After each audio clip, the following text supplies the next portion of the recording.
स्वागत है आपका। मैं Vivek Bindra, founder and CEO बड़ा बिजनेस .com। दुनिया के नंबर 1 एंटरप्रेन्योरशिप यूट्यूब चैनल पे वापस आने के लिए आपको बधाई, शुभकामनाएं और बहुत बहुत धन्यवाद। आपने टॉपिक बिल्कुल ठीक पढ़ा, $0 मार्केटिंग। ऐसा क्या किया जाए कि बिना पैसा खर्च किए क्या मेरे पास कस्टमर आ सकता है? क्या ये संभव है? हाँ, ये संभव है। आप हमारे पास आए हैं, अब तो बिल्कुल संभव है। क्यों संभव है? आज मैं आपको 7 स्ट्रैटेजी दूंगा और अगर आपको अच्छा लगे तो बताइएगा, इसके विषय में और भी वीडियो बनाऊंगा, लेकिन ये वीडियो को एंड तक जरूर देखिए क्योंकि एंड में कुछ खास बातें हैं। सीक्वेंस में चलिएगा, जल्दी एंड पे मत जाइए। आज मैं एक एक करके 7 स्ट्रैटेजी ले रहा हूं। पहला क्या है? Make a world class website at minimum cost. अगर अपने आपको बी फाउंड डोंट फाइंड, सुनिए मेरी बात को, बी फाउंड डोंट फाइंड, इसके बारे में थोड़ा और बोलूंगा मैं भी आपको कि लोग आपको ढूंढ करके आ जाए, आपको लोगों को ना ढूंढना पड़े। यही है मेरा थीम, $0 मार्केटिंग। एक कैसे वो neat and clean home page बनाया जाए जिसका एक सुंदर लगभग व्हाइट बैकग्राउंड का एक बेस कलर हो, जिसमें जब कस्टमर पहुंच जाता है वहां पे तो उसको ढूंढने में, आपको समझने में समय ना लगे। Call to action based website बनाइए, जैसे shop now, call now, learn more, ताकि वेबसाइट पे आकर के वो कुछ करे, कॉल टू एक्शन कुछ करे, उसको कमांड दो, हिडन कमांड दो। सोल्यूशन पे फोकस करो हमेशा वेबसाइट में। क्या होता है? एक्सपीरियंस किलर क्या है? पूरा करियर बिजनेस को बर्बाद कर देने वाला किलर क्या है? अगर आप प्रोडक्ट का इंट्रोडक्शन और प्रोडक्ट के डिस्क्रिप्शन पे वेबसाइट वेस्ट कर देंगे, जिंदगी में कोई कस्टमर आपसे माल नहीं खरीदेगा। प्रोडक्ट का इंट्रोडक्शन और डिस्क्रिप्शन लिमिटेड रखिए, सोल्यूशन मैक्सिमाइज कर दीजिए। फिर सुनिए, आपके प्रोडक्ट के बारे में इंट्रोडक्शन, उसका डिस्क्रिप्शन थोड़ा मिनिमाइज करिए और सोल्यूशन को मैक्सिमाइज करिए। कुछ ऐसा करिए कि सिंगल क्लिक नेविगेशन पे वो आ जाए। जैसे समुद्र में जाके कभी कभी जहाज खो जाता है, इतना दूर दिखता नहीं है, क्षितिज बोलते हैं इसको, शिप लॉस्ट इन होराइजन अंग्रेजी की कहावत है। ऐसा ना लगे, एक ही नेविगेशन बार के अंदर क्लियर उसको email, chat, product, gallery, visitor के लिए आसान कर दो और वेबसाइट को अपडेट करो नीड बेस्ड। अब आपको ये करने के लिए या तो फुल टाइम रिसोर्स चाहिए या वेंडर चाहिए, लेकिन उसकी भी कॉस्ट को कम करें और स्कोप को मैक्सिमाइज करें। स्कोप मतलब जो आपके लिए काम करके देगा वो, और कम समय में ज्यादा काम करके दे बिना खर्चे के। कैसे किया जाए? हो सकता है आपको टेक्नोलॉजी ना आती हो, डोंट वरी। रूल क्या है? गोल्डन स्टेटमेंट, टेक्नोलॉजी का वेंडर आएगा, टेक्नोलॉजी सिखा के जाएगा। क्या मतलब हुआ? आप जो मेरे इवेंट में आए थे पिछली दफा, आचार्य बालकृष्ण ने आके पब्लिकली क्या समझाया कि मेरा सीक्रेट क्या है? मैं तो गुरुकुल का पढ़ा हूं, मैं तो ब्रह्मचारी था, मुझको तो आता नहीं कुछ भी, मैं तो जीवन ऐसे ही समर्पित कर दिया। शास्त्र पढ़ते पढ़ते मैंने टेक्नोलॉजी कैसे बिल्ड करी, बिजनेस कैसे बिल्ड किया। बस एक काम के लिए 5 वेंडर बुलाता था। पहला वेंडर मुझको कुछ सिखाता था, उसकी कहानी मैं दूसरे वेंडर को बता के दूसरे वेंडर को ऑब्जेक्शन देता था, वो कोई नई कहानी सुनाता था। इन दोनों की कहानी जोड़ के तीसरे वेंडर को बताता था, वो कोई नई कहानी सुनाता था। तो उन तीनों की कहानी जोड़ के चौथे वेंडर को उनके ऑब्जेक्शंस, 5वें को देता था, और फिर उसके बाद कंबाइन करके किसी एक वेंडर को, जो कई बार 7वां होता था या 10वां होता था, उसको मैं काम देता था। क्या अर्थ हुआ? जब वेंडर देखने लगेगा यार ये आदमी एक्सपर्ट हो चुका है, इसको सब कुछ आ चुका है, कई बार आप वेंडर से ज्यादा सीख जाएंगे जब आप बार बार वेंडर बुलाएंगे। जैकमा, आप जानते हैं ना, अलीबाबा, वो क्या आईआईटी या एमआईटी का पढ़ा हुआ था? नहीं, इंग्लिश का ट्रांसलेटर था। जिंदगी भर कहीं उसको नौकरी नहीं मिली, लेकिन बुद्धि क्या थी? कंज्यूमर की रिक्वायरमेंट को समझ के वेंडर को और एम्प्लॉय को समझा देता था, और वही लोग उसको पढ़ाते थे, वही इसको सिखाते थे। इससे जैकमा सीख गया। टेक्नोलॉजी की दुनिया की सबसे बड़ी कंपनीज में से एक, चाइना की अलीबाबा, बनाई कैसे उसने? टेक्नोलॉजी का वेंडर आएगा, टेक्नोलॉजी सिखा के जाएगा। आप एक आम बिजनेसमैन है, आपको घबराहट हो रही, चिंता मत करो, वेंडर आएगा, वेंडर सिखा के जाएगा। ज्यादा वेंडर से मिलने पे आपके पास ऑप्शंस होंगी, आप कम कॉस्ट में कर लोगे, और उसी को हम लोग बोल रहे हैं मिनिमम कॉस्ट या जीरो कॉस्ट पे आप कैसे बढ़ा सकते हैं। 7 स्ट्रैटेजी सुनिएगा। दूसरा point, track the pattern of customers buying behaviour. देखो कि कस्टमर खरीदते वक्त उसको क्या तकलीफें आती थी, उसके पुराने बाइंग बिहेवियर को देखो वो उसके टच पॉइंट्स क्या हैं, कैसे वो सोशल मीडिया से आपके पास आ रहा है, उस टच पॉइंट को स्टडी करो। उसकी एग्जिस्टिंग बाइंग प्रोसेस में जो गैप्स आए थे, उसको तकलीफें आ रही थी, हो सकता है आपको प्रोडक्ट के अंदर चेंज लाना पड़ा जिससे वो तुरंत खरीद ले। $0 मार्केटिंग हो गया आपके लिए।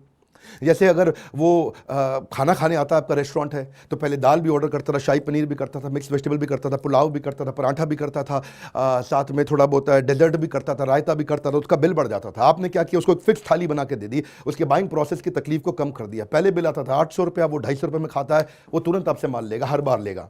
आपने क्या किया? उसके बाइंग प्रोसेस को देखा कि उसे क्या तकलीफें आ रही थी। हमने भी यही किया। हमारे कस्टमर के बाइंग प्रोसेस में लीडरशिप फनल बड़ा महंगा पड़ता था, 1,28,000 का, वो 6 महीने का प्रोग्राम था, हमने 2 साल का प्रोग्राम कर दिया ताकि कस्टमर लंबे समय तक हमारे टच में रहे। हमने क्या देखा? वो 1,28,000 का था, तो हमने प्रोग्राम को 36,000 और 18,000 कर दिया। स्टूडेंट के लिए 18,000, एंटरप्रेन्योर के लिए 36,000। अब उसके लिए सस्ता पड़ गया। वो उसको लंबे समय तक सपोर्ट और हैंड होल्डिंग मिलता है हमारी सर्विस टीम के साथ में, 2 साल तक सपोर्ट मिलता है। पहले उसको कंटेंट में हम खाली 25 फ्रेमवर्क देते थे, अब उसको 250 देते हैं हम लोग। पहले वो जब हमसे आता था, मिलता था, 6 महीने के बाद वो रिश्ता खत्म हो जाता था। अब रिश्ता लंबे समय तक चलता है। पहले खाली मैं पढ़ाता था, अब बिलियनियर एंटरप्रेन्योर अलग अलग सब्जेक्ट पे पढ़ाते हैं। पहले हम केवल एक बिजनेस की बात करते थे, अब उसमें बिजनेस में और डिटेल में जाते हैं, फाइनेंस भी करते हैं, टेक्नोलॉजी भी करते हैं, HR भी करते हैं, मार्केटिंग भी करते हैं, अलग अलग सब्जेक्ट करते हैं। तो उसके हमने बाइंग प्रोसेस के गैप्स को समझा और वहां से मुझको एक्स्ट्रा पैसा नहीं खर्च करना पड़ा। वो कस्टमर जो आज तक नहीं आया था वो मेरे पास आ गया। सुनो मेरी बात को, जो कस्टमर नहीं जुड़ता था अब वो भी जुड़ गया। इंटरनल स्टेक होल्डर से बात करो, अपनी सेल्स और सर्विस की टीम से बात करो कि कस्टमर को क्या तकलीफें आ रही हैं। अपने डेटा और फीडबैक फॉर्म को एनालाइज करो। याद रखिए, आपका बिजनेस का एक्सपेंशन परसेप्शन बेस्ड नहीं, डेटा बेस्ड होना चाहिए, एनालिटिक्स बेस्ड होना चाहिए। आप जो डिसीजन ले रहे हैं प्रोडक्ट पोर्टफोलियो को ऐड करने के, वो एनालिसिस पे करिए, गूगल एनालिटिक्स को यूज करिए। मैं उसके तरीके बताऊंगा कैसे करते हैं आपको, वो यूजफुल होता है, बड़ा फ्री होता है एकदम। ये चेक करो कि आपके पेज पे हाईएस्ट ट्रैफिक कौन से पेज पे आ रहा है, लोएस्ट ट्रैफिक कौन से पेज पे आ रहा है, जो वेबसाइट के अलग अलग पेजेस हैं आपके।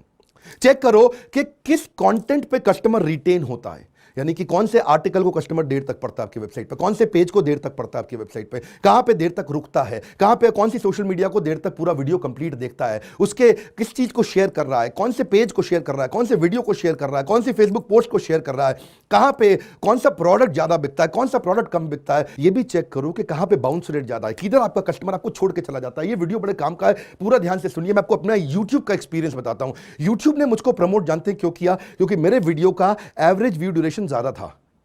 यानी कि अगर कोई वीडियो अगर 10 मिनट चलता है तो 10 मिनट में आपका कस्टमर उसको 3 मिनट देख रहा है, 4 मिनट देख रहा है, 6 मिनट देख रहा है या 8 मिनट देख रहा है। यानी कि 30%, 40%, 60%, 80% कितना परसेंट देख रहा है। ज्यादातर जो कंटेंट क्रिएटर्स हैं, दूसरे स्पीकर्स हैं, उनके वीडियो को लोग ज्यादा देर तक नहीं देखते, इसलिए उसका ट्रैफिक नीचे गिर जाता है। यूट्यूब उसको दबा देता है, क्योंकि गूगल भी, फेसबुक भी, यूट्यूब भी, इंस्टाग्राम भी अपने कस्टमर को रिटेन करना चाहता है। हर आदमी चाहता है कि उसका ट्रैफिक उसके पास रुके, इसीलिए यूट्यूब ने मेरे साथ में अच्छी पार्टनरशिप करी। YouTube ने हमारे को भयंकर प्रमोट किया। क्यों प्रमोट किया? क्योंकि कंटेंट अच्छा था। हमने देखा रिटेंशन और रेफरल पे ध्यान दिया। अब मैं तीसरी स्ट्रैटेजी पे जा रहा हूं, anticipatory content to gain customers attention. Anticipatory content का मतलब है वो कंटेंट दे दो जो कस्टमर आपके प्रोडक्ट को यूज करते हुए जिन तकलीफों को सामना करने वाला है वो पहले ही दे दो उसको। कंटेंट कुछ ऐसा बनाओ, 10x कर दो कंटेंट को, उसको ऑथेंटिक करो, उसको रेलेवेंट करो, जबरदस्त होना चाहिए, टू द पॉइंट होना चाहिए कंटेंट। लंबा चौड़ा मत लिखो, कोई बड़े बड़े आर्टिकल मत लिखो, एक इन्फोग्राफिक में बना दो, छोटा सा ग्राफिक, टाइम सेव हो जाएगा। जैसे ही इमेज देखेगा उसको बात समझ में आ जाएगी, उसकी प्रॉब्लम सॉल्व हो जाएगी। फ्री कंटेंट दो। अपने जो कंटेंट है उसमें प्रमोशनल ऑफर मत डालो, उसमें प्रोडक्ट की फीचर मत डालो। फिर से बता रहा हूं, you will lose your customer. अगर आपकी पैथोलॉजी की लैब है तो उसको कौन कौन से टेस्ट करने चाहिए, किन टेस्ट के लिए उसने, अगर मान लो हार्ट का टेस्ट कराया तो साथ में और कौन से टेस्ट उसको काम आएंगे। अगर रेस्टोरेंट है आपका तो उसको रेसिपी बेस्ड कंटेंट दो। अगर आप डॉक्टर हैं तो उसको कैसे अपनी हेल्थ में प्रिवेंशन बेस्ड कंटेंट दो। ये कैसे उसकी हेल्थ अच्छी रहेगी। वो मत दो कि भाई तुम आके मेरे से टेस्ट करा लो, 20% डिस्काउंट दे रहा हूं। अरे उससे कस्टमर चला जाता है। अगर आप लॉयर हैं तो उसके अधिकारों के बेस पे कंटेंट उसको बना के दो। अगर आप चार्टर्ड अकाउंटेंट है तो वो टैक्स कहां से सेव करे, उसका कंटेंट, उसकी स्कीम्स का कंटेंट उसको बना करके दो। अपनी सोशल मीडिया की प्रेजेंस को बढ़ाओ। आपने नोटिस किया मैंने फेसबुक पे बहुत तेज एक्सपैंड किया पिछले कुछ महीनों में। आपको मालूम है, एक ऐसी खबर दे दूं आपको हिल जाएंगे आप, पिछले महीने 14 करोड़ लोगों ने मेरे वीडियो देखे फेसबुक पे। मैं दोबारा बोल देता हूं, बहुत बड़ा नंबर है। हमें विश्वास ही नहीं था कि फेसबुक पे इतना हो सकता है क्या। यूट्यूब के साथ साथ में फेसबुक पे बहुत ज्यादा पॉपुलर हो गया, लोग पुराने वीडियोस भी देखने लगे फेसबुक पे। 14 करोड़ का व्यूअरशिप एक महीने में, लाइफ टाइम नहीं बोल रहा मैं, बड़े बड़े चैनल्स में 14 करोड़ का लाइफ टाइम व्यूअरशिप नहीं होता। कंटेंट सब कुछ है भाई साहब, अच्छा कंटेंट बना के दो, एंटीसिपेटरी कंटेंट दो, पीपल को अलाउ करो कि वो आपके साथ एसोसिएट हो जाएं। चौथा जबरदस्त है, flip your marketing budget from outbound to inbound. क्या अर्थ हुआ? कस्टमर को ढूंढने मत जाओ, कस्टमर आपको ढूंढता हुआ है। $0 मार्केटिंग। याद रखिए वीडियो, ये वीडियोस अगर आप बिजनेस को लेके इंटरेस्टेड है, एंटरप्रेन्योर है यानी कि बिजनेस कर रहे हैं, वो एंटरप्रेन्योर है यानी कि बिजनेस कभी करेंगे, मेरे वीडियोस कभी मत छोड़िए, रोज देखिए वीडियोस। ऐसे ऐसे आपको देने वाला हूं मैं, वीडियो बढ़ाने लगा हूं अब यूट्यूब में। आउटबाउंड मार्केटिंग बंद कर दो, कस्टमर के पीछे पीछे मत जाओ, कस्टमर को अपने पीछे पीछे लेके आओ। बड़ा हल्का सा फर्क है इसमें। पहले 90% लोग आउटबाउंड पे पैसा खर्च करते थे, 10% इनबाउंड पे करते थे। अब ट्रैफिक चेंज हो रहा है, मॉडल चेंज हो रहा है, अब लोग 90% इनबाउंड पे करते हैं, 10% आउटबाउंड पे। आउटबाउंड क्या होता है? जो ट्रेडिशनल मेथड्स हैं, जैसे कि यहां पे आप कस्टमर को ढूंढने जाते हो, ट्रेड शो में जाते हो, सेमिनार्स में जाते हो, कोल्ड कॉलिंग करते हो, टेली मार्केटिंग करते हो, ईमेल करते हो, टीवी पे ऐड करते हो, रेडियो पे करते हो, प्रिंट पे करते हो, होर्डिंग पे करते हो, डोर टू डे सेल्स करते हो। इसका आरओआई कम है। मालूम है ये कैसा है आउटबाउंड? आउटबाउंड ऐसा है जैसे आप खेत में सुई ढूंढ रहे हो, खेत में सुई ढूंढ रहे हो, यानी कि अपने अखबार पे ऐड कर दी, इतने बड़े खेत में एक कस्टमर ढूंढने निकले थे आप, या थोड़े से कस्टमर ढूंढने निकले थे। खेत में सुई नहीं ढूंढते, इनबाउंड। ऐसा क्या करें कि सुई मेरे पास अपने आप चल के आ जाए, कस्टमर अपने आप चल के आ जाए। ज्यादातर मॉडल चेंज हो गए हैं। Content marketing, blogging, social media, SEO, PPC, ये सारे वो तरीके हैं जिससे आप इनबाउंड करते हो। आप इनबाउंड मार्केटिंग इतनी पावरफुल है क्योंकि ये कस्टमर को एम्पावर करता है कि वो आपको ढूंढता हुआ आ जाए आपके पास। आप प्रिसाइज सही एग्जैक्ट कस्टमर के पास जाते हैं तो कॉस्ट कम हो जाती है, अदरवाइज आपकी कॉस्ट ज्यादा आती है। इससे आपका ट्रस्ट, रेपुटेशन, लॉयल्टी बढ़ती है। तो कस्टमर को पहले करो अट्रैक्ट, उसके बाद करो एंगेज, उसके बाद करो डिलाइट। मेरी बात समझ गए? Attract, engage, delight. कस्टमर आए, आप ना जाएं। पांचवा है बिल्ड योर डेटाबेस। पैसा नहीं खर्च करना चाहते, डेटा को संभालना शुरू करो। बोल चुके हैं Mukesh Ambani, data is the new oxygen, data is the new currency. Data दो प्रकार का, एक इंटरनेट का डेटा और एक डेटा वाला डेटा जिसमें आपके पास सारे नंबर, सारी detail, email address, phone numbers, उनके इंटरेस्ट, उनके पुराने बाइंग उन्होंने कब करी है, सॉफ्टवेयर लगाओ, सीआरएम लगाओ, ईआरपी लगाओ। इसके बिना चल नहीं सकता। इसके लिए मैंने कोर्सेज भी बनाए हैं। ईआरपी में मैंने कोर्स बनाया, सीआरएम पे कोर्स बनाया, उसको सीखो। बिजनेस को ऑटोमेट करो। दुकानदार भी अपना धंधे को ऑटोमेट कर सकता है, एक पनवाड़ी भी धंधे को ऑटोमेट कर सकता है, तभी आप गल्ला छोड़ के बाहर निकलोगे। Build database of your potential prospect and existing prospect. जो भी रेलेवेंट डेटाबेस है उसको इकट्ठा करना शुरू करो। आपके मन में आएगा डेटा कैसे मिलता है भैया? अरे भैया ये कहां से मिलता है डेटाबेस? आपके मन में आएगा अरे डेटा पता है कैसे मिलता है? आपको अलग अलग सोर्सेज आपके खुद थे, आपने ध्यान नहीं दिया। किसी ने आपको कॉल किया, वो डेटा है। हर डेटा को सीआरएम में डालो, सीआरएम लगवाओ अपने यहां पे। बहुत सस्ता पड़ता है सीआरएम। अगर आपको नहीं मालूम, उसके बारे में जानना चाहते हैं तो मेरा ईआरपी का कोर्स इस समय बहुत सस्ती स्कीम में मैं आपको दे रहा हूं, अफोर्डेबल दे रहा हूं। इसको पब्लिकली मैंने अनाउंस नहीं किया था। 36,000 वाला कोर्स नहीं बोल रहा, ईआरपी का छोटा कोर्स बोल रहा हूं कि आप कैसे हर कॉल को, डेटा को रजिस्टर कैसे करो, उसके सारे स्टेप्स, उसकी सारी डिटेल 25-25, 30-30 वीडियोस में बना करके पूरे पूरे कोर्सेज बना करके दिए।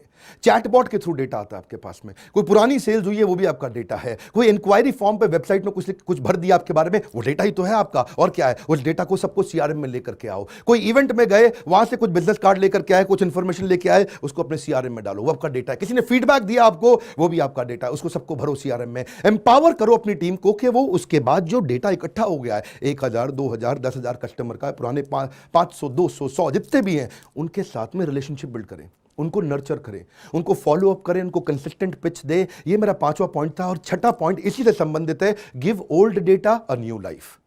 क्या मतलब हुआ? मेरी बात समझो। अब तक जो डेटा इकट्ठा किया है ना, पुराने डेटा को नया जीवन भी देते जाओ, क्योंकि डेटा पुराना होता चला जाएगा। उसको नया जीवन दो। कैसे नया जीवन दोगे? फॉलो अप करो एक एजिंग लीड के साथ। एजिंग लीड मतलब जिसको 6 महीना हो गया, 3 महीना हो गया, 9 महीना हो गया, 1 साल हो गया, ऐसी लीड के साथ में रिलेशनशिप बिल्ड करो। इसका तरीका क्या है? देखिए, एक बात है कि आपको अगर करेक्टली आपने ये कर लिया तो बहुत कॉस्ट इफेक्टिव है, क्योंकि पुराने कस्टमर के साथ धंधा करना 7 गुना सस्ता पड़ता है, नए कस्टमर के साथ धंधा करना 7 गुना महंगा पड़ता है। तो लेकिन इसमें कुछ ऐसी लीड होंगी जो बिल्कुल अनक्वालिफाइड है, इनकम्पैटिबल है, इनकम्प्लीट लीड्स हैं, उस पर समय मत लगाओ। क्या करो, अपने सेल्स पर्सन को थोड़ा समझाओ, उनको थोड़ा बताओ कि कस्टमर को फोन जब करोगे, पुराने डेटा को फोन करोगे तो सेल्स करने के लिए मत करना भैया, सीधा सेल्स करने के लिए नहीं करना। रिलेशनशिप बनाओ उसके साथ में, पुराने डेटा के साथ में। अगर आप उसको कांटेक्ट करते ही उसको फिर से सारी बातें पूछने लगोगे, अरे पिछली बार आपने क्या लिया था, आपने क्या किया था, सीआरएम में पहले इंफॉर्मेशन रखो। कस्टमर को एक ही बात को 4 लोगों से दोबारा करने में वो बहुत चिढ़ जाता है। सो पहले याद रखो कि उसने आपके साथ में कांटेक्ट क्यों लूज किया था, वो क्या कारण था कि वो दोबारा नहीं आया। इस तरह की बातचीत करो, उससे रिलेशनशिप बिल्ड करो। सबसे बड़ा रीजन क्या है जब कस्टमर दोबारा नहीं जुड़ता? क्योंकि आपने पहली फोन पे ही सीधा उसे बोला भाई मेरा माल खरीद लो। ना 40, 20, 40 मतलब क्या हुआ? ये रूल है, समझ लीजिए मेरी बात को। 40, 20, 40, 40% रिलेशनशिप बनाओ, 20% थोड़ा सा माल बेचो उसको, फिर 40% कॉल एंड करने से पहले फिर रिलेशनशिप बनाओ। यानी कि अगर 10 मिनट की कॉल है तो 7-8 मिनट तो रिलेशनशिप बिल्डिंग होना चाहिए, केवल 2 मिनट सेल्स का पिच होना चाहिए, इससे ज्यादा नहीं। मेरा 7वीं स्ट्रैटेजी है story telling for recall.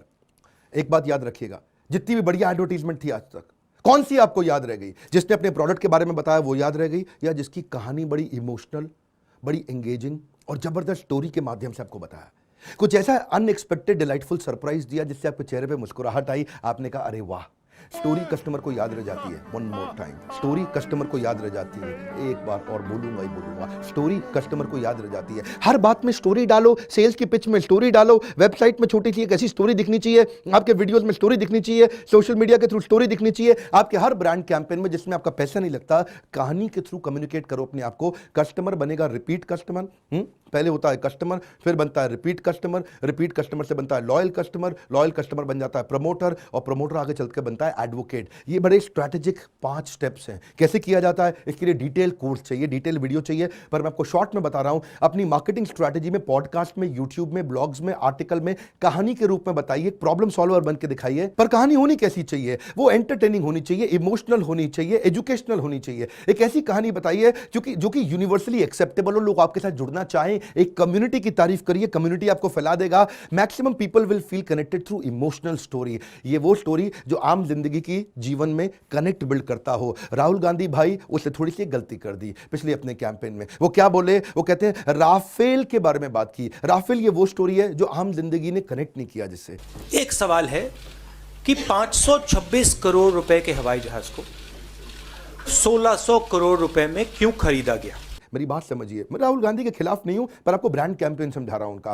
Rahul Gandhi बोलते रहे चौकीदार चोर है, चौकीदार चोर है, लोगों ने माना नहीं। नरेंद्र मोदी भयंकर तरीके से जीत गए 2019 में दोबारा से। हाथ आगे लाइए, मेरी बात पूछिए क्यों हुआ ऐसा? क्योंकि राहुल गांधी की राफेल की स्टोरी आम आदमी को कनेक्ट नहीं कर रही। और जब उससे पिछली बार मोदी जी ने बोला था, उन्होंने क्या बोला? उन्होंने वो सारी स्टोरी दी जो आम आदमी के साथ जुड़ती थी। वो क्या कहते थे? जनता माफ नहीं करेगी। ये एक स्टोरी आम जीवन की बातचीत है। हाँ, वो क्या बोले? अच्छे दिन आने वाले, एक जबरदस्त स्टोरी। वो क्या बोले? उसके बाद कॉल टू एक्शन दे दिया उन्होंने। वो क्या बोले? अब की बार मोदी सरकार, जबरदस्त स्टोरी है। मैं आपको बताता हूं, ये $0 मार्केटिंग एक छोटा सा वीडियो, अगर आपको अच्छा लगा तो एक वीडियो और देता हूं। फ्री वीडियो देने की तो मैं बहुत कोशिश कर रहा हूं, अब मैं वीडियो यूट्यूब पे बढ़ा रहा हूं। लेकिन अगर आप पूरा $0 मार्केटिंग सीखना चाहते हो, मैं डिजिटल मार्केटिंग नहीं, उससे भी आगे स्टेप पे लेके जा रहा हूं, बिना पैसा खर्च किए कस्टमर कैसे लाया जाए, इसके ऊपर हमने एक पूरा कोर्स बनाया है। शुरू में कोर्स बड़ा महंगा था, 1.5 लाख का था। हमने कहा 75,000 में देते हैं। नहीं, मेरी बात सुनिए, हमने सोचा 75,000 में लोग नहीं खरीदेंगे, 25,000 में अफोर्डेबल बनाते हैं। हमने सोचा 25,000 भी शायद लोग ना दे पाए, और कम करें। अभी बहुत कम किया है, प्राइस नहीं बताऊंगा आपको। बोर्ड लाइन नंबर पे चेक करना चाहिए कि $0 मार्केटिंग का पूरा कोर्स को कैसे अटेंड कर सकते हैं। इसमें हमने आपको डाउनलोडेबल मटेरियल दिया है, इसमें आपको टूल्स दिए हैं, एसईओ के, गूगल एनालिटिक्स के फ्री टूल्स निकाल के इकट्ठे कर करके आपको दिए हैं। रीडिंग मटेरियल पूरा बना करके आपको हमने दिया है। हर वीडियो पे एक मैसिव एक्शन प्लान दिया है कि करना कैसे है, इसको इंप्लीमेंट कैसे करना है। आपको अगर टीम हायर करनी है या एजेंसी हायर करनी है, इसके बारे में एक्सप्लेन किया कि टीम सस्ती कैसे मिले या एजेंसी सस्ती कैसे मिले, उनके साथ कैसे करें, कैसे आप वेबसाइट को एक लीड जनरेशन मशीन बना सकते हैं, आप पेड कस्टमर बिना पैसा खर्च किए कैसे लेकर के आए, आपकी वेबसाइट किस तरीके से रोज रोज पैसा जनरेट करे, डॉलर जनरेटिंग वेबसाइट कैसे बनाए, आपकी विजिबिलिटी कैसे बढ़े, आपके बिजनेस में प्रमोशन अपने आप कस्टमर ही कैसे करना शुरू कर दे, एक वायरल कंटेंट कैसे बनाए कि आपको पैसा ना लगे लेकिन कस्टमर सारा का सारा आपके साथ फिर से आ जाए, वायरल हो जाए। वायरल कैसे होते हैं? मैंने कभी YouTube पे ₹1 खर्च करके सब्सक्राइबर नहीं लेके आया, सारे सब्सक्राइबर अपने आप मिले हैं, लेकिन इसके कई सीक्रेट सॉस है, लोगों को पता नहीं है। मैं आपको बताऊंगा, आप हमारे कोर्स के बारे में पता करिए। 2 बातें बताऊंगा, एवरीथिंग अबाउट एंटरप्रेन्योरशिप। एंटरप्रेन्योर के लिए जो पैसा कमाता है उसका 36,000, स्टूडेंट पैसा नहीं कमाता उससे 50% डिस्काउंट, 18,000 रुपए में 2 साल का कोर्स है। इसमें मैंने अपना सब कुछ झोंक दिया है, सब कुछ डाल दिया है। आप बस ये खरीद लो, जिंदगी बदलेगी। लेकिन अभी आप नहीं खरीद पा रहे, या आपको कोई स्कीम चाहिए, या आप केवल $0 मार्केटिंग लेना चाहते हैं, आप यही खरीद चुके हैं पहले से ही, उसके बारे में अलग से पता लगाइए। आज आपको बोल रहा हूं, इस फोन नंबर को सेव करके फोन कर लो, आग लगा दो, फोन कर लो। लोग हमारे उठाएंगे फोन, आपको समझाएंगे, आपसे बात करेंगे। मैंने कम से कम प्राइस करते जा रहा हूं, इतना स्कीम मैंने ला दिया है कि अब आम आदमी भी, एक रिक्शा वाला भी बड़ा एंटरप्रेन्योर बन सकता है। अगर आपको ऐसे वीडियोस फ्री में और चाहिए, कमेंट बॉक्स में लिख दो, मुझको बता दो। अगर आपको अच्छा लगा है, पूरे वीडियो अगर आप देखते हो, वापस आना चाहते हो, नीचे कमेंट बॉक्स में मेरे को बताओ क्या टॉपिक पे चाहिए। मार्केटिंग के फ्री वीडियो और देना चाहूंगा। चैनल को सब्सक्राइब करो, दूसरों से जरूर कराओ, इसलिए कराओ कि उनको फ्री कंटेंट मिल करके वो भी आगे बढ़ सकते हैं। बेल आइकन हिट नहीं करोगे तो वीडियो नहीं मिलेगा। लाइक करके उत्साह बढ़ाओ, तभी और वीडियो लेके आऊंगा। मेरे साथ जुड़े रहने के लिए, वीडियोस को शेयर करते रहने के लिए आप सबका दिल से प्रेम पूर्वक